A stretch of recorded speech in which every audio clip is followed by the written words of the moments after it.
राधे राधे, हरे कृष्णा।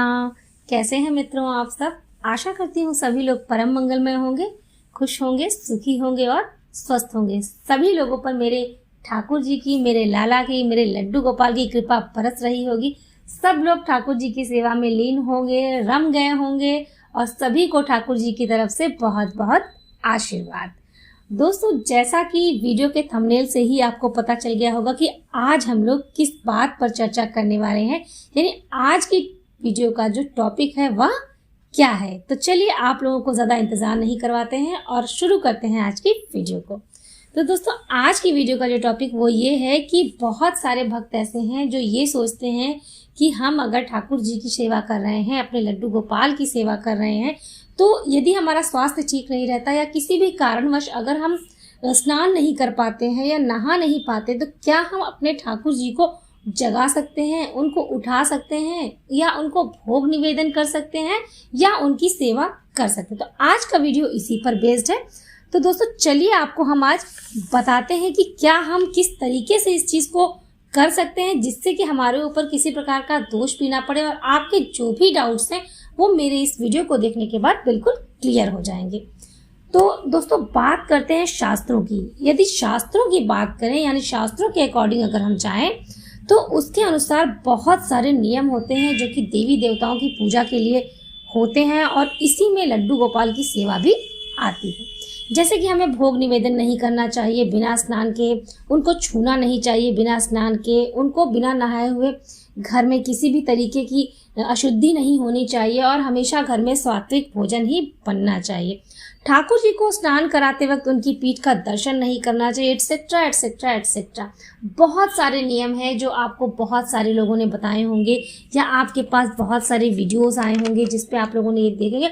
हमारे बहुत सारे यूट्यूबर मित्र ऐसे हैं जो वीडियोस बनाते हैं और उस वीडियो में वो नीचे से लेके ऊपर तक बहुत बड़ी बड़ी बातें करते हैं, बहुत सारे नियम आपको बताते हैं। लेकिन आज आप उन नियमों को थोड़े समय के लिए थोड़ा सा साइड में रख दीजिए और सोचिए कि भगवान हमसे क्या चाहते हैं। हम उस ईश्वर की संतान हैं। मैं यहाँ सिर्फ ठाकुर जी की बात नहीं कर रही हूँ, सिर्फ बाल गोपाल की बात नहीं कर रही, बल्कि किसी भी ईश्वर की बात कर रही हूँ, किसी भी भक्त की बात कर रही हूँ, जिसने भी किसी ईश्वर को, किसी भक्त को जिसमें विश्वास हो, जो उसके लिए ईश्वर को पाने के लिए प्रयत्न कर रहा हो या ईश्वर की भक्ति कर रहा हो पूरे मन से, उन सबके विषय में आज बात कर रही हूँ। क्या वो ईश्वर अपने बच्चों को तकलीफ में देख सकता है? लेट सपोज आप अपने खुद को ही ले लीजिए। आप में से बहुत से ऐसे लोग हैं जिनकी अपनी संतान होगी, पुत्र भी हो सकते हैं और कईयों की पुत्रियां भी हो सकती हैं। क्या जब वो आपके पास आते हैं, आपसे कुछ कहते हैं या कुछ आपसे मांगते हैं, तो क्या आप उनको छूने से पहले या उनकी सेवा करने से पहले क्या कोई शर्त रखते हैं या किसी नियम के पालन की बात करते हैं? बिल्कुल नहीं दोस्तों, ऐसा आप बिल्कुल नहीं करते। ये मैं लिख करके दे सकती हूँ। दोस्तों, हम अपने माँ बाप की सेवा अपने मन के भावों से करते हैं। ठीक उसी प्रकार जब हम ईश्वर की सेवा करते हैं तो ईश्वर भी हमारे भाव को देखते हैं और यहाँ पर ठाकुर जी की भी जो सेवा है वह भी भाव के भूखे होते हैं। ठाकुर जी भी हमारे अंदर के भाव को देखते हैं, वह हमारी बाहरी सुंदरता या बाहरी आवरण को बिल्कुल भी नहीं देखते हैं। तो मित्रों, किसी कारणवश यदि आप स्नान नहीं कर पा रहे हैं, आपका स्वास्थ्य ठीक नहीं है, आपको फीवर है या आपको कोई और प्रॉब्लम है, तो आज मैं आपकी इस दुविधा को दूर कर देती हूँ कि हमें ठाकुर जी को जो भोग चढ़ाना चाहिए, ठाकुर जी को जो जगाना चाहिए, क्या हमें स्नान करना चाहिए या हम बिना स्नान के भी बहुत कुछ कर सकते हैं। यहाँ पर हम अपने भगवान लाला की बात कर रहे हैं, तो हमारे लाला तो सिर्फ भाव के ही भूखे हैं। दोस्तों, सर्वप्रथम आप सब भी लाला को जब भी कभी अपने घर ले आए तो इस बात को गांठ बांध लीजिए कि उनसे आपको कोई ना कोई रिश्ता बना लेना है। जैसे कि रिश्ते बहुत सारे होते हैं, कई लोगों के लिए लाला जो है कई प्रकार के रिश्तों को लेकर के आते हैं। कोई उन्हें पुत्र मानता है तो कोई उन्हें अपना भाई मानता है, कोई उन्हें सखा मानता है तो कोई उन्हें प्रियतम मानता है। यदि अब तक आपने अपने लड्डू गोपाल से कोई रिश्ता नहीं बनाया है तो अभी तत्काल आप उनसे अपना वो रिश्ता बनाइए और उसी भाव से उनकी सेवा शुरू करिए। दोस्तों, आपको रिश्ता लाला से ऐसा होना चाहिए कि जो आप निरंतर उसको निभा सकें। ये नहीं होना चाहिए कि आज हमने कोई कहानी सुन ली या टेलीविज़न पे या किसी जगह पर कोई चीज़ देख लिया है तो उस रिश्ते को आपको बदलना नहीं है। यानी कि जिस रिश्ते से आप अपने लाला को ले आए हैं घर, उसी रिश्ते से आपको उनकी सेवा करनी है। आपको रिश्ता एक ही बनाना है और यह रिश्ता आपका स्थिर होना चाहिए, यानी बार बार बदलना नहीं चाहिए।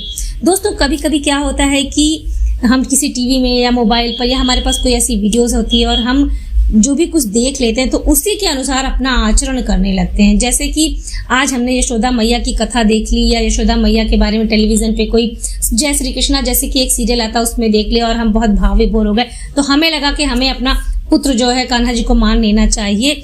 और कभी कभी क्या होता है, हमने सुदामा वाली कोई कहानी देख ली और सुदामा की कहानी के बाद हम देखते हैं कि कृष्ण भगवान ने सुदामा की किस तरह से मदद की और कितना उनको मानते, तो आज हम सुदामा मान लें, ऐसा नहीं होना चाहिए। दोस्तों, आपका जो भी रिश्ता होगा वह अटल और स्थिर होना चाहिए और उसी भाव से आप लाला की सेवा करते रहिए। यकीन मानिए दोस्तों, आप जिस किसी भी रिश्ते से, जिस भी भाव से अपने लाला को अपने घर बुलाएंगे, वो उसी भाव से आपके पास दौड़े चले आएंगे और उस रिश्ते को वो पूरी जिंदगी निभाएंगे भी।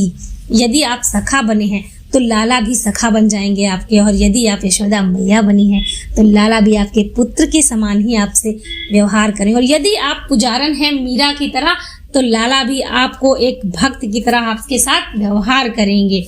यहाँ पर बात आपके भाव की हो रही है, क्योंकि जैसा आपका भाव होगा वैसा ही आपको लाला वापस भी करेंगे। दोस्तों, प्रेम का जो भाव होता है, वात्सल्य का जो भाव होता है, उस भाव से यदि आज आप लाला की सेवा करते हैं तो आप बिना स्नान किए अपने बाल गोपाल को उठा सकते हैं। मतलब कहने का तात्पर्य दोस्तों यह है कि आपने यदि स्नान नहीं किया हुआ है तो अधिकतर लोग ये प्रश्न पूछते हैं, मेरे पास भी कई भक्त आते हैं जो मुझसे ये पूछते हैं कि क्या हम बिना लाला को स्नान किए जगा सकते हैं। तो बिल्कुल आप जगा सकते हैं। अभी आगे मैं आपको और भी सारी बातें क्लियर करती जाऊंगी और आपके सारे डाउट्स क्लियर हो जाओगे। यदि आप अपने लाला को पुत्र मानते हैं तो एक माँ हर अवस्था में अपने पुत्र को छू सकती है, प्रेम कर सकती है, उसे खिला सकती है, नहला सकती है, उसके हर कार्य को कर सकती है। अब यदि आपने बाल गोपाल को अपना सखा माना है तो एक सखा भी अपने दूसरे सखा को बिना किसी दिखावे या फॉर्मेलिटी के अपने सखा को अपने साथ रख सकता है, उनसे बात कर सकता है, उनको छू सकता है, उनकी सेवा कर सकता है, चाहे वह किसी भी अवस्था में हो। अब यदि आपने लाला को अपना प्रियतम माना है तो प्रियतम की कहानी का तो कोई परहेज ही नहीं है, उसके क्या कहने। दोस्तों, मुझे कहने की ही आवश्यकता नहीं है, आप उसको समझ सकते हैं खुद ही। मतलब वैसे तो जब आप प्रेम का कोई भी रिश्ता बाल गोपाल से बना लेते हैं तो यह सिर्फ आपके प्रेम को देखते हैं, आपके भाव को देखते हैं। उन्हें आपकी बाहरी सुंदरता से कोई मतलब नहीं होता है, उन्हें आपकी अंदर की सुंदरता ही दिखाई पड़ती है। यहाँ पर आपको मैं एक बात, बहुत प्रगाढ़ बात है, बहुत गूढ़ बात है जो मैं आपको बताती हूँ। यदि आप लोगों ने भागवत पुराण का अध्ययन किया है या थोड़ा सा भी किसी कथावाचक के मुंह से, या जैसे कि एक अच्छे कथावाचक है, मैं उनका नाम नहीं लेना चाहूंगी यहाँ पर, फिलहाल बहुत सारे लोग उनसे जुड़े हुए हैं यूट्यूब पे, मैं जानती हूँ, मेरे बहुत सारे भक्त ऐसे हैं जो उनसे जुड़े हुए हैं, तो मैं उनके बारे में बता दूं। उन्होंने जब अपनी कथा को वो कहते हैं तो उसमें जो है उनके मुख से आपने अक्सर सुना होगा कि वृंदावन की जो गोपियां थी वो कृष्ण भगवान के प्रेम में इतना ज्यादा दीवानी रहती थी, इतनी ज्यादा खोई रहती थी कि उन्हें अपनी ही सुध बुध नहीं रहती थी। और कृष्ण भगवान जब बंसी बजाते थे तो वो मतलब अनायास ही उनकी तरफ सारे काम को छोड़कर जिस काम को करती रहती थी उस काम को करते करते ही उनके पास चली जाती थी। गोपियां अधिकतर गोबर लीपने का काम करती थी। गोबर जो गांव में अधिकतर आज भी लीपा जाता है, शहरों में तो इसका प्रचलन खैर काफी कम हो गया है, तो वो क्या करती थी, जैसे मान लीजिए वो गोबर लीपती रहती थी, कृष्ण जब बंसी बजाते थे तो वो उसी गोबर वाले हाथ से, यानी उनके शरीर से काफी दुर्गंध गोबर की आती रहती थी, वो उसी तरीके से कृष्ण भगवान के पास चली जाती, क्योंकि वो कृष्ण भगवान उनका भाव देखते थे। और आज मैं आपको बताती हूँ कि कृष्ण भगवान उनको अपने कंठ से लगा लेते थे, क्योंकि वो गोपियों का भाव देखते थे और स्वयं भी वो गोपियों को बहुत प्रेम करते थे। तो इस तरीके से आप खुद देखिए कि भगवान ने जो है उनके भाव को जब स्वीकार किया, तो आप भी अगर अपने भाव से भगवान की सेवा करते हैं तो भगवान आपके भाव को क्यों नहीं स्वीकार करेंगे। तो बेफिक्र होकर के दोस्तों आप लोग ठाकुर जी की सेवा करिए। यदि आप किसी कारणवश स्नान नहीं कर पा रहे हैं, आपकी दशा ऐसी नहीं है, आपकी शारीरिक स्थिति आपका साथ नहीं दे पा रही है, तो आप बेफिक्र होकर के दोस्तों जो है भगवान को बिना स्नान के आप उनको जगाइए, उनकी सेवा करिए, उनको भोग निवेदन करिए। हाँ, बस थोड़ा सा साफ सफाई आप अवश्य करें, जिससे कि आपका मन भी अंदर से शुद्ध हो सके। जैसे कि यदि आप स्नान नहीं कर पा रहे तो हाथ और पैरों को धोकर गंगा जल का छिड़काव कर लीजिए और आप अपने ठाकुर जी को छू सकते हैं। क्योंकि यदि आप ठाकुर जी की सेवा यशोदा माँ की तरह कर रही हैं तो एक माँ तो हर हाल में अपने पुत्र का ध्यान रखती है, और यदि आप सखा के रूप में सेवा कर रहे हैं तो दोस्ती के तो क्या कहने हैं। आपको सुदामा जी तो याद ही होंगे, जिनके द्वारका आने पर की खबर मात्र से ही हमारे कृष्ण भगवान नंगे पैर अपने महल से सब कुछ छोड़ करके दौड़े चले आए। तो मित्रों, अपने मन को आप अपने लाला में, अपने लड्डू गोपाल में रमा दीजिए। फिर देखिए कि लाला के बारे में, सेवा करने से बारे में किसी से भी कुछ पूछने की आवश्यकता आपको पड़ेगी ही नहीं। मित्रों, लाला जब हमारे घर आते हैं तो उनमें जीवन का वास हो जाता है। खुद को उनमें समर्पित करके देखिए, एक अलग ही आपको अनुभूति होगी, एक अलग ही प्रकार का आनंद आपको प्राप्त होगा और आपके सारे बिगड़े कार्य स्वतः ही बनते चले जाएंगे। हमारे कान्हा के तो बहुत सारे चमत्कार हैं, उन सब के बारे में अगर मैं बताने बैठूंगी तो मेरी वीडियो शायद कभी ख़त्म ही नहीं हो पाएगी। एक एक करके मैं वो सारे चमत्कार जो मेरे साथ घटित हुए हैं वो मैं आप सब लोगों के साथ शेयर करती रहूंगी। कृपया इस वीडियो में बने रहें। मित्रों, लाला जब हमारे घर आते हैं तो उनमें जीवन का वास हो जाता है। खुद को उनमें समर्पित करके देखिए, एक अलग ही आपको अनुभूति होगी, एक अलग ही प्रकार का आनंद आपको प्राप्त होगा और आपके सारे बिगड़े कार्य स्वतः ही बनते चले जाएंगे। हमारे कान्हा के तो बहुत सारे चमत्कार हैं, उन सब के बारे में अगर मैं बताने बैठूंगी तो मेरी वीडियो शायद कभी ख़त्म ही नहीं हो पाएगी। एक एक करके मैं वो सारे चमत्कार जो मेरे साथ घटित हुए हैं वो मैं आप सब लोगों के साथ शेयर करती रहूँगी। कृपया इस वीडियो में बने रहें और चैनल को, यदि वीडियो आपको थोड़ी सी भी अच्छी लगी हो, मेरी द्वारा दी गई जानकारी अगर आपको पसंद आई हो तो वीडियो को लाइक करिए, चैनल को सब्सक्राइब करिए और बेल आइकन ज़रूर दबाइए।